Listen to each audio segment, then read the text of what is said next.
Мұңа қадар Рүстем Ғалиев Нұрлат телевидениесінің доимы кунағы болса, бұл юлы рөллер алмашынды. Біз толы бір ижат коллективі Төбен Камыға юл тұттық. Мақсатыбыз, yoqташыбыз Рүстем Ғалиев негіз салған театр дүниясы білен танышу һәм ул сәхнәләштірген спектакльні қарау. Бізді Төбен Камы шундай матур иттеріп қаршы алды, шундай жылы қаршы алды, шундай біз шаттанып келдік һәм менә шунда шул театрда аның жетекшісі, біздің бұл театрны ұйыштырған жетекшісі біздің Нұрлат кішісі болу белән біз бик горурланабыз. Рүстем біздің Нұрлатқа қайтуға біз аны күтәреп алабыз, аның белән программалар эшлибез, аның нәрсә белән шөгыльләнгәнен барысында күрсәтеп торабыз үзебезнең тамашачыларыбызга. Аның һәр уңышларына шатланабыз. Инде менә бүген үзебез килеп менә шулай итеп күргәч тагын да шатландык. Безнең якташыбызның дәрәҗәсе бу шәһәрдә бик зур икән.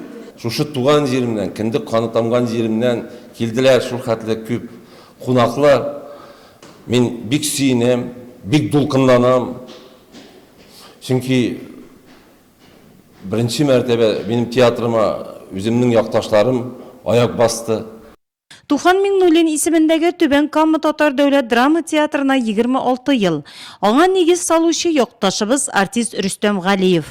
Шушы еллар дәвамында таләпчән җитәкче һәм режиссер кул астында профессионал артистлардан торган бердәм коллектив тупланган.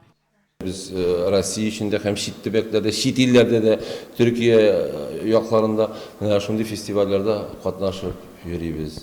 Уннан артык инде хәзер заслуженный артистларыбыз, народный артистларыбыз, заслуженный деятельләребез, рәсмийләребез барсы да бар. Менә булар инде безнең 6дан артык Дамир Сиражев исемендәге премия лауреаты гына. Театрыбыз бу җакка бик бай. Рөстәмнең ниндер үз юлы, үз юнәлеше бар сәнгатьтә, театр сәнгатендә, аның исеме бар, даны бар. Беренчедән ул әлбәттә шигъри, метафорик театрына юл тота.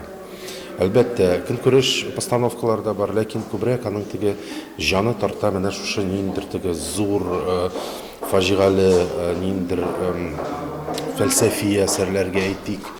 Рүстем Ғалиев сәхнәләштергән спектакльләрнең саны 7 дистәдән артып китә.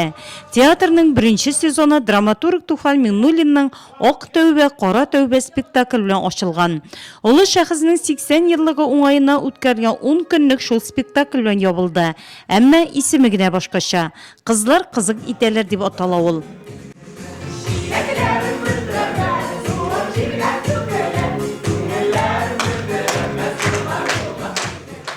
Уйнағаннары да ошый, тормышны күрсәтәләр, киреп китеп шунда эреп куябыз кочагында.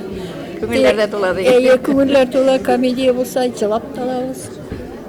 Таныш булыгыз тапшыруының чираттагысы Татарстан Республикасының атказанган сәнгать эшлеклесе Марсель Сәлимҗан исемендәге беренче республика премиясе лауреаты Рүстем Ғалиев һәм ул җитәкләгән коллективка багышланачак.